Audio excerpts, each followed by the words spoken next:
بسم الله الرحمن الرحيم الحمد لله رب العالمين والصلاة والسلام على نبي الأولين والآخرين محمد وآله وأصحابه أجمعين. فأعوذ بالله من الشيطان الرجيم. بسم الله الرحمن الرحيم. ألا إن أولياء الله لا خوف عليهم ولا هم يحزنون الذين آمنوا وكانوا يتقون. صدق الله العظيم وصدق رسوله النبي الكريم الآمين. وإخ مرتبہ رسول پوری صلاة یا رسول اللہ علیکم سلام یا حبیب اللہ. صلاة یا رسول اللہ سلام یا حبیب اللہ. عمل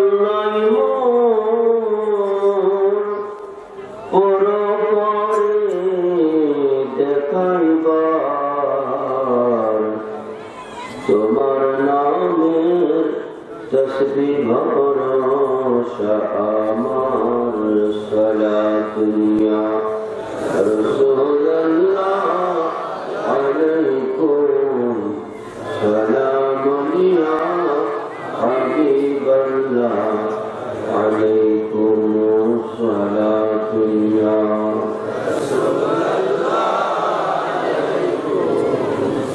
لا إله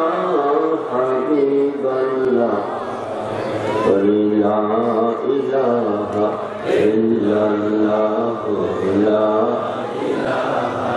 إله إلا الله لا إله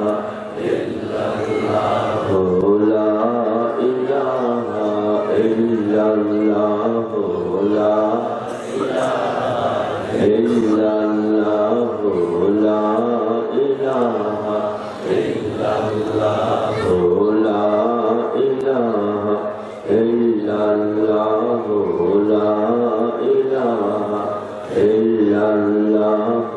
لا إله إلا الله لا إله إلا الله لا إله إلا الله لا إله إلا الله لا إله إلا الله لا إله إلا الله لا إله إلا الله لا إله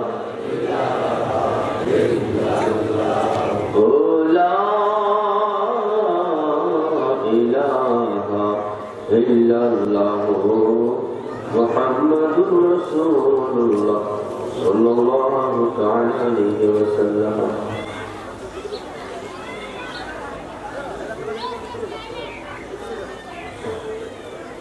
قابل احترام वालिद शाम श्रद्धा भाजन उलमाए कराम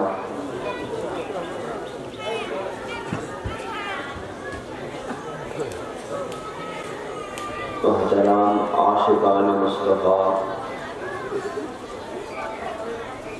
पर्दा नशीन मामून मासूम वगैरह. अस्सलामु अलैकुम रहमतुल्लाह.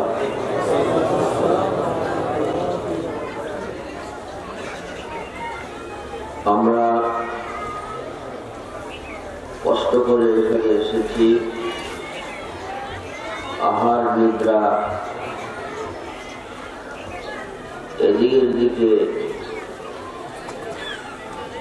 আরাম আয়েশ এই সমস্তকে উপেক্ষা করে কষ্ট ক্লান্তি স্বীকার করে এখানে আসছি কি নিয়ে যাব. যেন আমরা পূর্ণ হাতে ঝুলি পূর্ণ করে বিদায় দিতে পারি। এই জন্য মনোযোগ দিয়ে কয়টা কথা শুনব।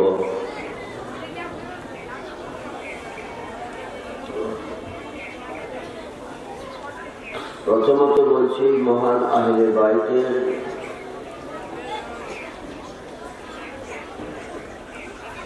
আলোচনা তাস্করা এ দরগায় দীর্ঘদিন যাবৎ হয়ে আসছে। আর দীর্ঘদিন যাবৎ আমরা এই আহলে বাইতের সম্মেলনে হাজির হচ্ছি। আমাদের এই প্রত্যেকটা উপস্থিতি হাজিরা আল্লাহ তার হাবিবের নজরে আছে কিনা? হাদিস শরীফে এসেছে, একটা সাধারণ মানুষ, একজন সাধারণ মানুষ, না আলিম, না কোনো সাইয়্যিদ, না কোনো উচ্চতর বেলায়েত সম্পন্ন ব্যক্তিত্ব, কোনো ওলিও না, কোনো আওলাদের রাসূলও না, আলেমও না, এমন একজন মানুষ হাসরের দিন শাফাআত করবে। এক গ্লাস পানি যে পান করাইল, ওই ব্যক্তিটাকে যে পান করলো সেও শাফাআত করবে। এক গ্লাস পানি যে পান করাইল, পানিটা যে পান করলো, সেই ব্যক্তি যে পান করিয়েছে, পানিটা যে খাইয়েছে, পান করিয়েছে, তাকে কি করবে? ধরেন আমি করিমকে এক গ্লাস পানি দিলাম। করিম যে কোনো ব্যক্তি, সে যখন জান্নাতে যাবে, সে আমাকে আল্লাহর কাছে সুপারিশ করবে যে মাওলা অমুক আমাকে পানিটা দিয়েছিল, কাজে তাকে নিয়ে আমি জান্নাতে চলে যাব। আল্লাহ পর্যন্ত যাওয়া। এমন অনেক মানুষ আছে, উচ্চতর বুজুর্গ না, কিন্তু শাফাআত করবে। তো আহলে বাইতের মহব্বত যাদের দিলে আছে, কটা হাদিস বলবো? অসংখ্য হাদিস রয়েছে আহলে বাইতের সঙ্গে। আহলে বাইতের মহব্বত যাদের অন্তরে থাকবে, এই আহলে বাইতের জন্য আমরা যে কষ্ট করছি, আহলে বাইতের মহব্বতে, এ সম্পর্কে হুজুর সাল্লাল্লাহু তাআলা আলাইহি ওয়া আলিহি ওয়া সাল্লাম ফরমান যে এই আহলে বাইতের মহব্বত যাদের অন্তরে থাকবে, ফাইন্নাহুম মান লাকিয়াল্লাহ আযজা ওয়া জাল্লা ওয়া হুয়া ইয়াওয়াদুনা দাখালাল জান্নাহ বিশাফাআতিনা। আহলে বাইতের মহব্বতের কারণে যাদের অন্তরে আহলে বাইতের মহব্বত থাকবে, এরা আল্লাহর দিদার লাভ করবে। আল্লাহর দিদার লাভ করবে, আল্লাহর সঙ্গে, অর্থাৎ আল্লাহর সঙ্গে এমন অবস্থায় তারা দিদার পাবে, আল্লাহর সাক্ষাৎ লাভ করবে যে আল্লাহর মহব্বতের সঙ্গে। যখন আহলে বাইতের মহব্বত থাকবে, আল্লাহর মহব্বতও তাদের অন্তরে আসবে, দয়াল নবীজির মহব্বতও তাদের অন্তরে আসবে। এই অবস্থায় ব্যক্তিটা জান্নাতে প্রবেশ করবে। হুজুর ফরমান বিশাফাআতিনা, যে আহলে বাইতের, যার অন্তরে আহলে বাইতের মহব্বত থাকবে, তাদেরকে আমি নবী শাফাআত করব। তারপরে আমার আহান যারা আছে, মানে আহলে বাইত, আমার সন্তান যারা আছে, কাসিম, তাহির, তাইয়িব, ইব্রাহিম, তারাও এই আহলে বাইতের মহব্বতকারীদেরকে কি করবে? শাফাআত করবে। আমার কন্যা ফাতিমাতুজ জাহরা, সেও এই আহলে বাইতের মহব্বতকারী এবং কারিগণকে কি করবে? শাফাআত করবে। তারপরে ইমাম হাসান হুসাইন এই আহলে বাইতের মহব্বতকারীগণকে শাফাআত করবে। এইভাবে হুজুর পাক ফরমান বিশাফাআতিনা, আমার আহলে বাইত কিয়ামত পর্যন্ত যারা থাকবে অসংখ্য অগণিত আহলে বাইতের লোকেরা ওই সমস্ত ব্যক্তিদেরকে হাসরের দিন সাহায্য করবে যাদের দিলে আহলে বাইতের মহব্বত ছিল। একজন সাধারণ মানুষ যদি আরেকটা মানুষকে শাফাআত করে আর আহলে বাইতের নজর যদি তার প্রতি পড়ে যায় তাহলে তার তো ভাগ্যের দরজা খুলে যাবে। তো এইটুকু অর্জন হয় আহলে বাইতের মহব্বত যখন সিনায় থাকে। আল্লাহ পাওয়ার জন্য আমাদেরকে আহলে বাইতের মহব্বত নিয়ে কবরে যাওয়ার তৌফিক দান করুন। তিরমিজি শরীফের একটা হাদিস,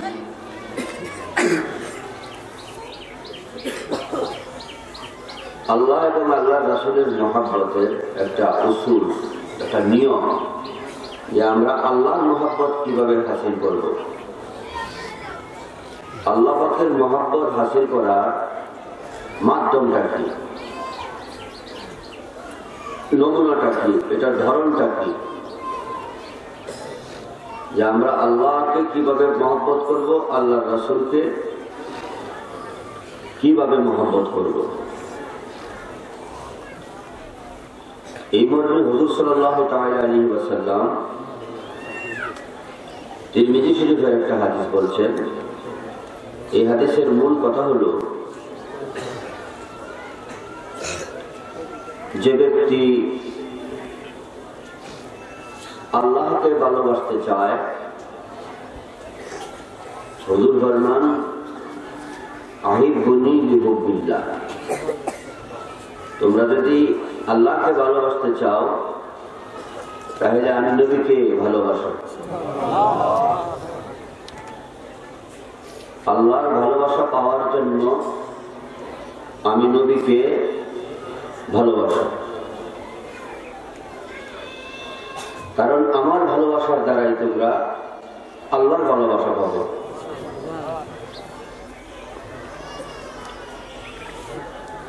ওয়াহিব্বুনি বিহুব্বিল্লাহ ওয়াহিব্বু আহলা বাইতি বিহুব্বি।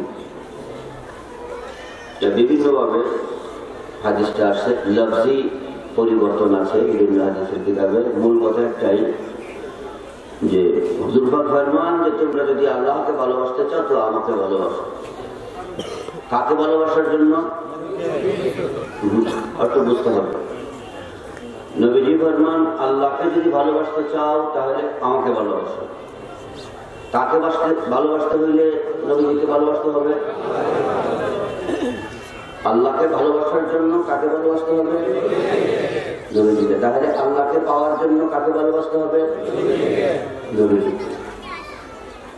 কার ভালোবাসা পাওয়ার জন্য? আল্লাহর ভালোবাসা। এখন হুজুর পাক ফরমান ওয়াহিব্বু আহলা বাইতি বিহুব্বি, আর আমাকে যদি ভালোবাসতে চাও, হুজুর পাক এবার ফরমান এখন আমাকে যদি ভালোবাসতে চাও তো আমার আহলে বাইতকে ভালোবাসো। এবার বলেন তো বিষয়টা আমরা তো মুখস্থ করে নিব।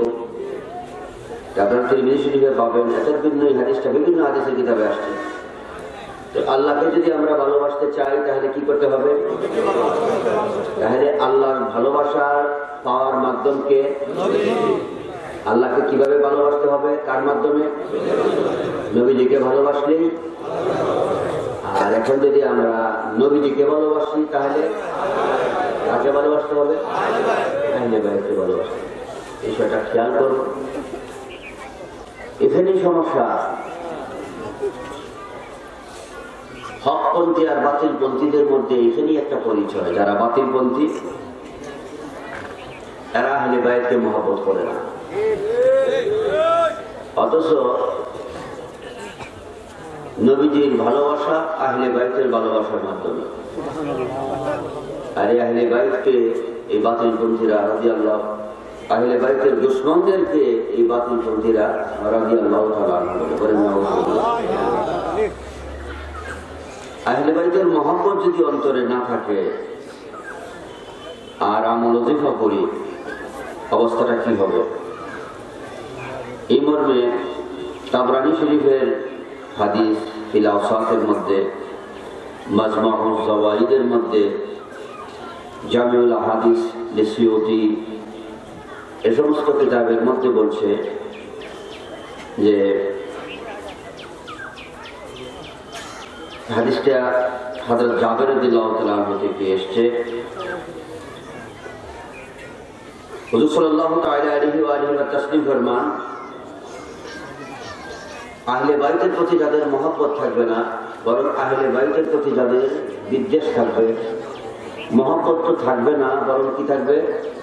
বিদ্বেষ থাকবে। আহলে বাইতের প্রতি মহব্বত যাদের নাই, তারাই কিন্তু আহলে বাইতের দুশমনদের আলোচনা করে, ইয়াজিদের নামের পেছনে কি লাগায়, রাদিয়াল্লাহু তাআলা। এই কথাটাই হাদিস শরীফে আসছে, যাদের অন্তরে আহলে বাইতের বিদ্বেষ আছে, দুশমনী আছে, হাশরাহুল্লাহু ইয়াউমাল কিয়ামাতে ইয়াহুদিয়ান, তাদের হাসর হবে কিয়ামতের দিন ইহুদিদের সাথে। তাদের সাথে? ইহুদিদের সাথে।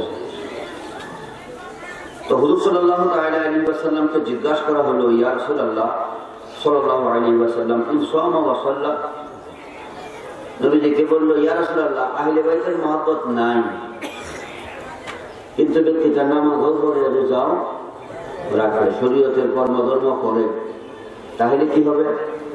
হুজুর ফরমান, ওয়া ইন সামা ওয়া সাল্লা ওয়া যাইমা আন্নাহু মুসলিমুন, যদিও ব্যক্তিটা নামাজ পড়ে, রোজা রাখে, নিজেকে মুসলমান হিসেবে মনে করে, ধারণা করে, কিন্তু হুজুর পাক ফরমান, এই ব্যক্তি ইহুদিদের সঙ্গে তার হাসর হবে, যদি আহলে বাইতের মহব্বত তার অন্তরে না থাকে। আল্লাহ পাক যেন আমাদেরকে আহলে বাইতের মহব্বত নিয়ে এই মজলিস থেকে বিদায় হওয়ার তৌফিক দান করে বলি আমিন। নবী করিম রউফুর রহিম ফরমান, নবীজি ফরমান, মানুষ রাতের বেলায় চলতে গিয়ে আকাশের যে তারকাগুলো যেভাবে মানুষকে রাস্তা দেখায়, অর্থাৎ রাস্তাটা পরিষ্কার দেখায় না তারকাগুলোর দ্বারা, তো যে যার অন্তরে আহলে বাইতের মহব্বত থাকবে, তার রাস্তাও মানে জান্নাতে যাওয়ার রাস্তাটা পরিষ্কার হয়ে যাবে। তারকাগুলোর দ্বারা যেরকম মানুষ দুনিয়ার রাস্তাটা ঠিক করে নিতে পারে, আহলে বাইতের মহব্বতের দ্বারা জান্নাতে যাওয়ার রাস্তা কি করে নিতে পারবে? ঠিক করে নিতে পারবে, জান্নাতে। আল্লাহ পাক কবুল মঞ্জুর করে পড়ি আমিন। দ্বিতীয় কথা হলো, আহলে বাইতের মহব্বত নিয়ে যাব। দ্বিতীয় কথা হলো, এখান থেকে ওলি হয়ে যাব। ওলি হওয়ার ব্যবস্থা আল্লাহ পাক কোরআনে কারীমে রেখেছেন। একটা মানুষ যদি আল্লাহর ওলি হইতে চায় বা বন্ধু হইতে চায়, ওলি শব্দের বাংলা অর্থ হলো ওলি। ওলি শব্দের বাংলা অর্থ কি? হ্যাঁ, ওলি শব্দের বাংলা হলো বন্ধু, আর বন্ধু শব্দের আরবি হলো ওলি। আল্লাহ পাক কোরআনে কারীমে প্রত্যেকটা মানুষকে, যে মুসির কাজ করে, সুইপারের কাজ করে, জুতা সেলাইয়ের কাজ করে, রিক্সা চালায়, ভ্যান চালায়, যে কোনো লেভেলের চাকরি বাকরি করে, একদম মিনিস্ট্রি লেভেল পর্যন্ত, সর্বোচ্চ পর্যায়ের যে কোনো ব্যক্তি, সর্বনিম্ন পর্যায়ের যে কোনো ব্যক্তি, কাজের কোনো নিন্দা নাই। যে কোনো কাজ হালাল ইনকামের জন্য, হালাল অর্জনের জন্য বৈধ, এবং এতে কোনো আপত্তি নেই। আল্লাহর কাছে প্রত্যেক ব্যক্তি অতি প্রিয় এবং আদরের। যে কোনো কাজের মাধ্যমে যদি সে হালাল অর্জন করে, হালাল জীবিকা অর্জন করে, আল্লাহ ফরমান, যে কোনো ব্যক্তি হোক না কেন, যদি আমার বন্ধু হইতে চায়, তো দুইটা জিনিসের মাধ্যমে সে আমি আল্লাহর বন্ধু হয়ে যাবে। সূরা ইউনূসের মধ্যে আল্লাহ ফরমান, আমি আল্লাহর বন্ধু হওয়ার জন্য মুফতি মুহাদ্দিস হওয়া লাগবে না, মুফাসসির হওয়া লাগবে না, বিশেষ ক্যাডার হওয়া লাগবে না, দুনিয়ার কোনো যোগ্যতার প্রয়োজন নাই, এমপি মন্ত্রী ইত্যাদি হওয়ার প্রয়োজন নাই। আমি আল্লাহর বন্ধু হওয়ার রাস্তা কিয়ামত পর্যন্ত খোলা, শুধু বন্ধ নবী হওয়ার রাস্তা। কেউ নবী হইতে পারবে না, ওলি হইতে পারবে, আমি আল্লাহর বন্ধু হইতে পারবো। আমরা আল্লাহর বন্ধু হইতে চাই কিনা? হাত তুলে দেখাই।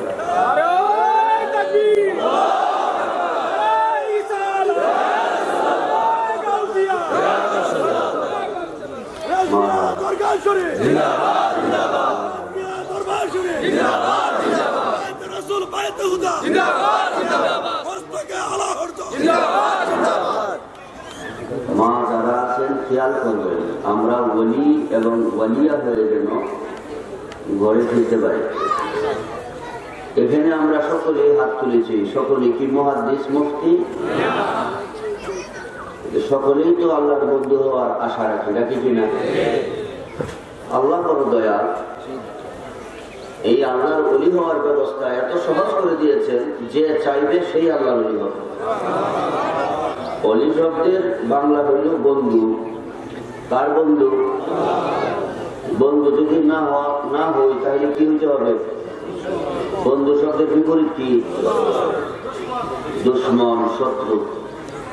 তাহলে যে জান্নাতে যাওয়ার আশা রাখে, আল্লাহর বন্ধু না হইয়া জান্নাতে যাওয়া, বন্ধু হতেই হবে।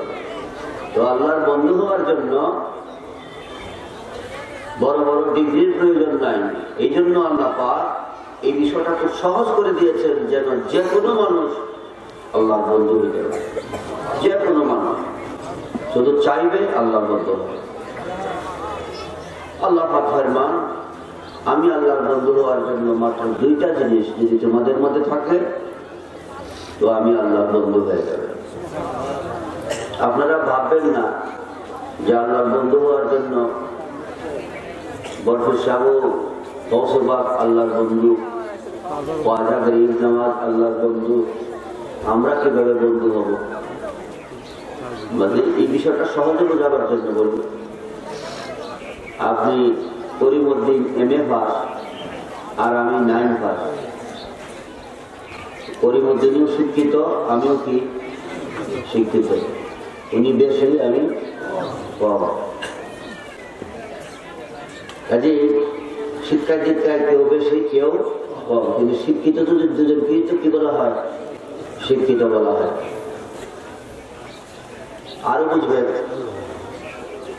আমি প্রাইমারি স্কুলে পড়ি ক্লাস 1-এ, এইবার পরে মাস্টার ডিগ্রিতে MA, দুজনই ছাত্র কিনা? আমি প্রাইমারি স্কুলের ছাত্র আর তিনি ভার্সিটির ছাত্র। দুজনকেই ছাত্র বলছি কেন? দুজনই জ্ঞান জগতে আছে, বিদ্যার জগতে। বিদ্যার জগতে থাকার কারণে দুজনকেই ছাত্র বলা হয়। যদিও তিনি আমার চেয়ে অনেক সিনিয়র, অনেক সাধনায় আমার চেয়ে অনেক আগে, তারপরেও দুজনকে ছাত্র বলা হয়। এই জন্য যে দুজনই জ্ঞানের জগতে। তো গৌসবাকম ওলি, খ্বাজা গরিব নওয়াজও ওলি। আর আল্লাহ পাক ফরমান, ওই ব্যক্তি ওলি হয়ে যাবে যার মধ্যে দুইটা জিনিস থাকবে। সহজভাবে সেই দুইটা জিনিস আল্লাহ পাক কোরআনে কারিমে ফরমান, আল্লাযীনা আমানু ওয়া কানু ইয়াত্তাকুন। আল্লাহ পাক ফরমান সেই দুইটা জিনিসের একটা হলো আমার নবীর মুহাব্বত, আর একটা হলো ইবাদত। কয়টা জিনিস? একটা হলো আমার নবীর মুহাব্বত, আর একটা হলো ইবাদত। আজকের মাহফিলে এসেছি, এটা ইবাদত না? ফজরের নামাজ পড়েছি, ইবাদত না? মাথায় টুপি আছে, দাড়ি আছে, এগুলো ইবাদত কিনা? মানুষের প্রত্যেকটা ভালো কর্মই, এমনকি সুন্দর ব্যবহার, ভালো আচরণ, এই প্রত্যেকটাই এত বড় ইবাদত যে নফল নামাজ, নফল রোজা, নফল হজ, নফল যাকাত ইত্যাদির চেয়েও বড় ইবাদত হলো সুন্দর আচরণ করা, ভালো ব্যবহার করা। এই নফল ইবাদতের চেয়েও এগুলো বরকতময় এবং ইবাদত হিসেবে আমার নামায় জমা হয়। পরস্পর সুসম্পর্ক বজায় রাখা। তো খুব খেয়াল করবেন, ইবাদতের কথা তো আমি খুব সংক্ষেপে বলছি। এই আমরা দৈনন্দিন যত ভালো কাজ করি, ফরজ, ওয়াজিব, সুন্নাত সহ এগুলো সব ইবাদত। আল্লাহ পাক ফরমান, এর সাথে যখন মহব্বত থাকবে, এই ইবাদতের সাথে যখন আমার নবীর মহব্বত থাকবে, তখনই ব্যক্তিটা আমার বন্ধু হয়ে যাবে। এই নবীর মহব্বতের মধ্যেই আল্লাহ মানা আছে, রাসূল মানা আছে, সমস্ত নবীগণকে গ্রহণ করা মানা ইত্যাদি আছে।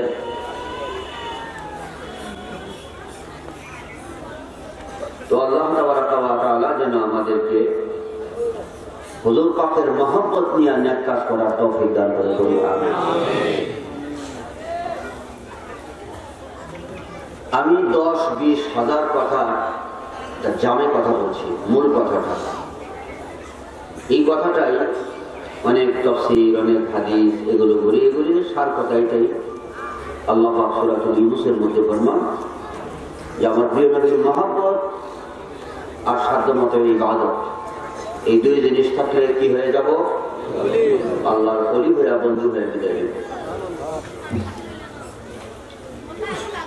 আল্লাহর ওলি হওয়ার পরে ঘটনাক্রমে যদি কোনো গুনাহ হয়ে যায়, শয়তানের ওয়াসওয়াসায়, তো আল্লাহ পাক এই মর্মে ফরমান ইন্নাল হাসানাতি ইউযহিবনা সাইয়্যাত, বান্দা তুমি নিরাশ হইও না, আমার নবীর মহব্বত নিয়ে তুমি নেক কাজগুলো করতে থাকো। নেক কাজ যদি তুমি বন্ধ না করো, নেক কাজ এই ইবাদত তুমি যদি বন্ধ না করো, এগুলো যদি তোমার মধ্যে চলমান থাকে, শয়তানের ধোঁকায় প্রতিমধ্যে যে গুনাহটা হয়ে গেল, এই গুনাহ আমি আল্লাহ পাক দূর করে দেব। দূর করে দিয়েও তোমার আমার মধ্যে বন্ধুত্ব কায়েম রাখো। আল্লাহ পাক যেন আমাদেরকে এই মজলিস থেকে এই দুইটা সম্পদ নিয়ে যাওয়ার তৌফিক দান করে, একটা নবীর মহব্বত আর একটা হলো মাহবুব, যেন সকলকে কবুল মঞ্জুর করে। আমিন। এই মর্মে আরেকটা কথা যোগ করছি,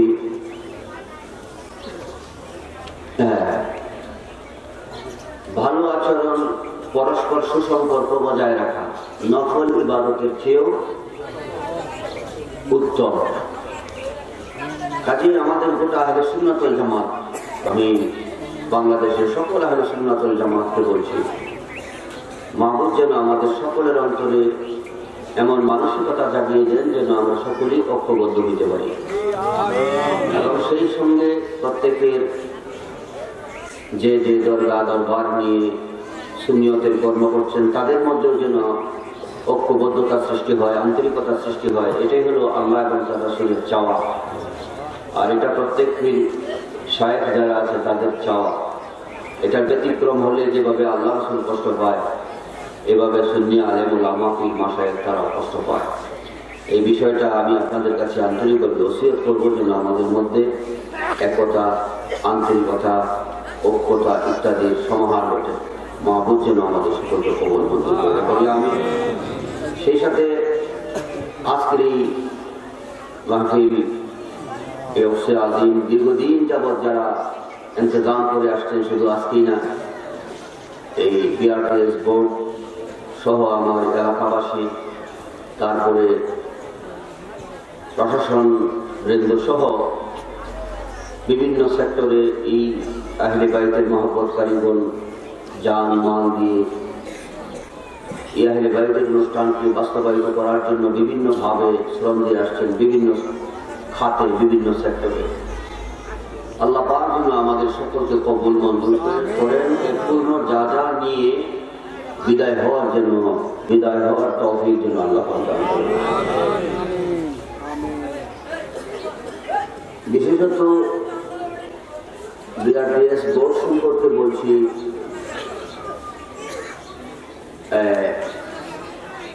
মুফতি সিদ্দিকুর রহমান রেজভী সাহেব মহাসচিব, তারপরে ভাইস চেয়ারম্যান মৌলানা খুরশেদ আলম রেজভী, খায়রুল এখানে উপস্থিত আছে, আব্দুল কাদের জিলানী খান, মুফতি আলম রেজভী, মুফতি ইব্রাহিম রেজভী সাহেব, মুফতি আহমদ রেজা সাহেব, তারপরে এইভাবে অনেকেই আছেন। তারপরে আনোয়ার ভুইয়া সাহেব,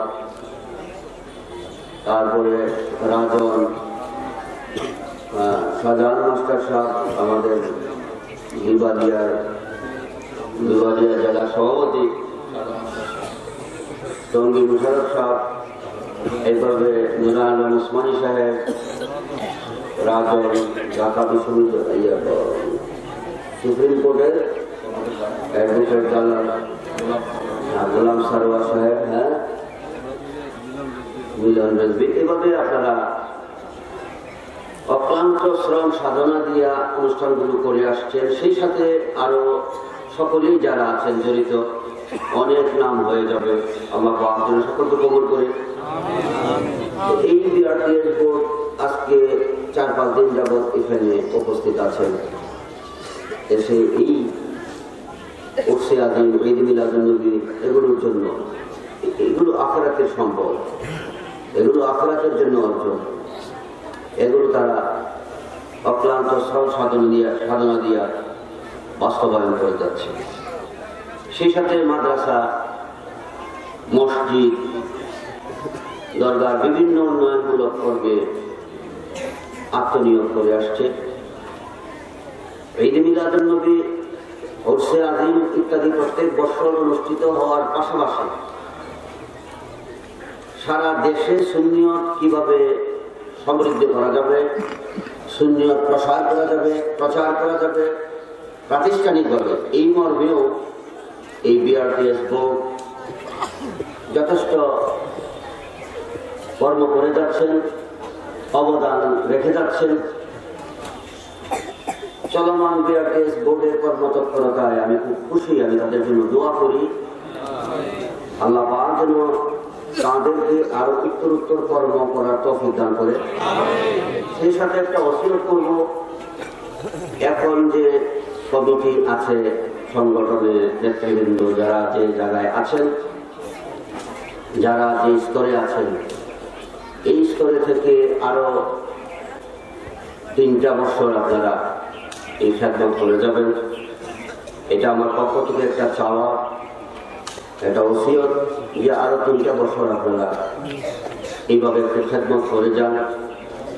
আল্লাহ তাবারাক ওয়া তাআলা যেন আপনাদের এই খেদমতের দ্বারা আমাদের সকলকে উপকৃত করে আহলে সুন্নাত ওয়াল জামাতের খেদমত, প্রচার প্রসার ইত্যাদি যেন আরো বেগবান হয়। আল্লাহ পাক যেন আমাদের সাথে কবুল করেন বলি আমি। এবং তাদেরকে কর্মটা করার জন্য চলমান কমিটি এই সুন্নিয়তের খেদমত করার জন্য যেন আল্লাহ পাক সকলকে তৌফিক দান করে বলি আমি। আমরা তাদের জন্য দোয়া করি, মামুর জন্য তৌফিক দান করে। সেই সাথে আরেকটা ওসিয়ত আমি যোগ করব, আমরা আরো কিছু সংগঠনের মধ্যে নতুন কিছু লোক নিয়োগ করি, যাতে করে আমরা পরামর্শ পাই, কাজে আরো সহযোগিতা পাই, গতি সম্পন্ন হয়। যদি কোনো সেক্টরে, কোনো স্থানে আমাদের দুর্বলতা অনুভব হয়, তো সেটা নিয়ে আমরা বসে সংশোধন করি এবং এটাকে আরো দ্রুত গতিতে আগিয়ে নেওয়ার ব্যবস্থা করি। আল্লাহ তাবারাক ওয়া তাআলা আমাদের তৌফিক দান করুন। এই দরগায় যারা জড়িত আছেন, পাশাপাশি যে যেখানে আছেন, সকলের জন্য একটা উন্মুক্ত কোর্স হলো প্রত্যেক শুক্রবারে প্রত্যেক শুক্রবারে কোরআন শরীফ পড়ার জন্য, নামাজ নিজে যেন পড়তে পারে, আরেকজনকে পড়াইতে পারে, এই জন্য নামাজ পড়বে এবং পড়াবে। ওয়াহাবি মসজিদগুলোতে দেখা যায় ইমাম সাহেবের অভাব নেই, কিন্তু আমার সুন্নি ভাইয়েরা ফোন দেয় যে বাদি আমার মসজিদে ইমাম নাই, ইমাম খুঁজে পাওয়া যায় না। এরকম হয় কিনা? এই শুধু একটা বিষয় দেখালাম, এরকম অনেক বিষয়। এই জন্য শুধু 12টা ক্লাস করবেন। কয়টা ক্লাস? 12টা ক্লাস। প্রত্যেক মাসে 4টা, একটা মাসের মধ্যে 4টা শুক্রবার, তো 3 মাসে 12টা শুক্রবার। এই 12টা শুক্রবারে সর্বোচ্চ 1 থেকে 1.5 ঘন্টা, 1 থেকে 1.5 ঘন্টা সময় ক্লাস করব। প্রতি মাসে 4টা ক্লাস, 3 মাসে 12টা ক্লাস। এই 12টা ক্লাস যদি কেউ মনোযোগ দিয়া করে, এই দরগায় এসে আমরা করতে পারবো। আর যারা দরগায় আসতে পারবো না, নিজ বাড়িতে মোবাইলে, অনলাইনে, এটা পারিবারিক মিডিয়ার মাধ্যমে আপনারা এটা ক্লাসটা করতে পারবেন। মেয়েদের জন্য মেয়েদের শিক্ষিকা আছে, মেয়েদের বিভাগ আলাদা আছে, ছেলেদের জন্য পুরুষ যারা তাদের জন্য বিভাগ আছে। এটার জন্য যে শিক্ষা দীক্ষা লাগবে যে আমি তো 1 পাস করছি না 2 পাস করছি না, কাজে আমি কেমনে করবো, এটা লাগবে না।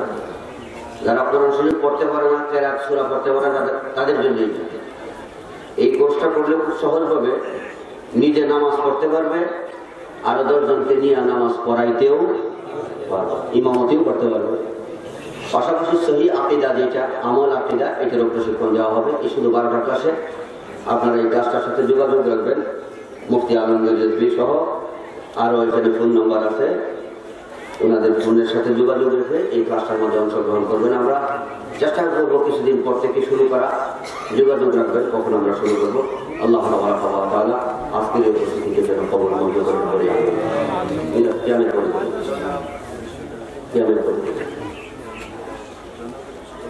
হ্যাঁ, আচ্ছা, জনাব সম্পর্কে একটা প্রশ্ন আসছিল। জনাব শব্দটা ইন্ডিয়াতে এবং ইরানে, এই সমস্ত এলাকায়, পাকিস্তানে জনাব শব্দটা ব্যবহার হয়। হুজুর পাকের শানে জনাব শব্দটা ব্যবহার হয়। হুজুর পাকের শান ব্যতীত, নবীজি ব্যতীত পাকিস্তান, ইন্ডিয়া আর এটা কি বলছিলাম ইরানে, যে কটা দেশে আমি লক্ষ্য করলাম, ওই সমস্ত দেশে নবীজি ব্যতীত অন্য কোনো ভদ্রলোকের ক্ষেত্রে এই জনাব শব্দটা ব্যবহার করে না। এই জনাব শব্দটা ব্যবহার করে আমাদের বাংলাদেশে জনাব করিমউদ্দিন, জনাব রহিমউদ্দিন। তাহলে যে দেশে জনাব শব্দের কদর নাই, এই দেশে জনাব শব্দ নবীজির শানে ব্যবহার করা যাবে না। আমাদের দেশে জনাব শব্দটা নবী পাকের শানে ব্যবহার করা যাবে না। যেই দেশে জনাব শব্দটা হুজুর পাকের শানে ব্যবহার হয়, হুজুর পাকের তাজিমের জন্য, সম্মানের জন্য, এটা অন্য কোনো ব্যক্তির ক্ষেত্রে ব্যবহার হয় না। কিন্তু আমাদের দেশে সবার নামের আগেই চিঠি লিখতেই লিখে জনাব অমুক, বিয়ার ডাক লিখছে জনাব অমুক। এই যে আমাদের দেশে হুজুর পাককে জনাব ব্যবহার করা, এগুলো আল্লাহ পাক ফরমান লা তাকুলু রাঈনা ওয়া কুলু উনজুরনা। এটার বিধান কোরআন শরীফে আছে, মাহফুজ জন্য বুঝার তৌফিক দান করে। যারা বায়াতের জন্য বলছিলেন, বাজে বায়াত হুজুর সাল্লাল্লাহু তাআলা আলাইহি ওয়া আলিহি ওয়া তাসলিমের নামে হতে হয়। পীর মুর্শিদ হলেন উসিলা। নবীজির নামে বায়াত হইলে আল্লাহ পাক ফরমান, আমি আল্লাহ ওই ব্যক্তির উপর খুশি হয়ে গেছি যে আমার নবীর নামে বায়াত হয়েছে। লাকাদ রাদিয়াল্লাহু আনিল মুমিনিনা ইয ইউবাইউনাকা ইন্নামা ইউবাইউনা আল্লাহ ইয়াদুল্লাহি ফাওকা আইদিহিম। যারা আমার নবীর নামে বায়াত হলো, আমি খোদার নামে তার বায়াত হলো। যারা আমার নবীর নামে বায়াত হয়েছে, তাদের হাতের উপর আমি খোদার কুদরতের হাত রয়েছে। নবী পাকের নামে বায়াত হয়ে যেন আমরা নবীর রঙে রঙিন হইতে পারি। আল্লাহ পাক ফরমান, আমার নবীর নামে যদি কোনো হাক্কানি আলেমের কাছে বায়াত হয়, ফাসায়ুতিহি আজরান আযীমা, আমি তার জন্য মহা পুরস্কারের ব্যবস্থা রেখেছি, মহা পুরস্কার পাবো। আল্লাহ পাক যেন আমাদেরকে হুজুর পাকের নামে বায়াত হয়ে নবীর রঙে রঙিন হওয়ার তৌফিক দান করেন। বায়াতের পরে খেয়াল করবেন, ছোট্ট ছোট্ট কাটো কটা অজিফা, খুব অল্প স্বল্প কটা অজিফা মুক্তি সাধনার মধ্যে দেওয়া আছে। ছোট একটা ওই মুক্তি সাধনা, এটা আপনারা সংগ্রহ করে নেবেন। যারা মুক্তি সাধনাটা করতে পারেন না, তাদের জন্য সংক্ষেপে বলছি, ওযু থাকুক বা না থাকুক, ওযু থাকুক বা না থাকুক, সর্বাবস্থায় জিকির করবো লা ইলাহা ইল্লাল্লাহ। নবীজি ফরমান, এই লা ইলাহা ইল্লাল্লাহ যাদের সিনায় জারি থাকবে, মৃত্যুর আগে আমি নবীকে দেখে বলবো। এই কর্মধর্ম করতেছি, এর ফাঁকে ফাঁকে জিকির করবো। জরুরি কথা বলতেছি, কথা শেষ জিকির শুরু করে দিব। এই জিকির যেন সবসময় জারি থাকে, ওযু থাকুক বা না থাকুক। এতে করে গুনাহগুলো ঝরে পড়বে, গুনাহ থাকবে না।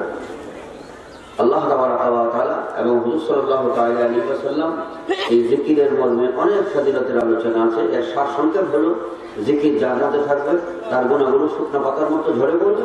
সেই সঙ্গে জিকির যার মধ্যে জারি থাকবে, নবীজিকে দেখে মরবে, জাহান্নামের আগুন তার জন্য হারাম হয়ে যাবে। 2, যখন শুয়ে পড়বো কমপক্ষে একবার লা ইলাহা ইল্লাল্লাহ মুহাম্মাদুর রাসূলুল্লাহ সাল্লাল্লাহু আলাইহি ওয়াসাল্লাম পরে শুনবো। লা ইলাহা ইল্লাল্লাহু মুহাম্মাদুর রাসূলুল্লাহ এই কালেমা শরীফ নিয়মিত যে ব্যক্তি পড়ে শুইবে সে ওই সমস্ত ব্যক্তিবর্গের সঙ্গে জান্নাতে যাবে যাদের হিসাব হবে না, বিনা হিসাবে জান্নাতে যাবে। এই দুইটা আমলের মেরুদণ্ড হলো নামাজ। এগুলো যেন আমাদের মধ্যে থাকে। আর এই সমস্ত আমলের আগে যখন নবীজির মহব্বত থাকবে তখনই একটা মানুষ বেলায়েতের জিন্দেগি করবে, আল্লাহর ওলি হয়ে জিন্দেগি করবে, ওলি হয়ে কবরে যাবে, কবর বেহেশতের বাগান হয়ে যাবে। এই মর্মে যারা বায়াতের জন্য বলছেন না আমার সঙ্গে বায়াতের কালামগুলো করে নবীজির নামে বায়াত হয়ে যায়, নবীজির নামে বায়াত হয়ে যেন এই ঝুঁকিটা জারি রাখতে পারি। আর আল্লাহ পাক যেন আমাদেরকে নেক কাজের তৌফিক দান করেন। এইভাবে সাহাবায়ে কেরাম বলতেন ওয়াসাতনা ইয়াদুনা, আমাদের হাত এরকম ভাবে বাড়িয়ে দিতাম, তওবা করতাম এবং বায়াত হইতাম। তো যারা তওবার বিগত দিন বায়াত হয়েছেন তওবার নিয়ত করবেন, এর দ্বারা আমলনামায় তওবার সওয়াব যোগ হবে এবং গুনাহগুলো আল্লাহ পাক মুছে দিবেন, গুনাহগুলো মিটিয়ে দিবেন, মাফ করে দিবেন। আর যারা বায়াত হওয়ার জন্য বলছিলেন আমার অনেক বাবাজিরা মারা খেয়াল করবেন, আমার সঙ্গে বায়াতের কালামগুলো পড়ে দয়াল নবীজির নামে বায়াত হয়ে যাবে। قُلْ أَعُوذُ بِاللَّهِ مِنَ الشَّيْطَانِ الرَّجِيمِ بِسْمِ اللَّهِ الرَّحْمَنِ الرَّحِيمِ বলুন আমি ঈমান গ্রহণ করতেছি মহান আল্লাহ পাকের নিকট, দয়াল নবীজির নিকট। ইয়া আল্লাহ, বিগত জীবনের যাবতীয় গুনাহ থেকে বেজার হইতেছি, মাফ চাইতেছি, খালিস তওবা করতেছি। মাওলা আমার ফরিয়াদ কবুল করো। মাবুদ মুখলিস ইমানদার হইতেছি কালেমায়ে তাইয়্যিবার দ্বারা, লা ইলাহা ইল্লাল্লাহু মুহাম্মাদুর রাসূলুল্লাহ সাল্লাল্লাহু আলাইহি ওয়াসাল্লাম। ইয়া আল্লাহ, বায়াত হইতেছি নূরে খুদা মুহাম্মদ মুস্তাফা সাল্লাল্লাহু আলাইহি ওয়াসাল্লামের কাছে রদবি হানাফির উসিলায় মাওলা কবুল করো। ইয়া আল্লাহ, নামাজ পড়ব, রোজা রাখবো, উপযুক্ত হইলে হজ যাকাত আদায় করব। মাহবুব শরীয়তের বিধান সাধ্যমতো পালন করার তৌফিক দান করো। মাওলা সকল প্রকার গুনাহ, জিনা, গান বাজনা, সুদ, ঘুষ, মিথ্যা, গীবত, বাতিলের সোহবত সহ বড় ছোট যাবতীয় গুনাহ থেকে বেঁচে থাকার তৌফিক দান করো।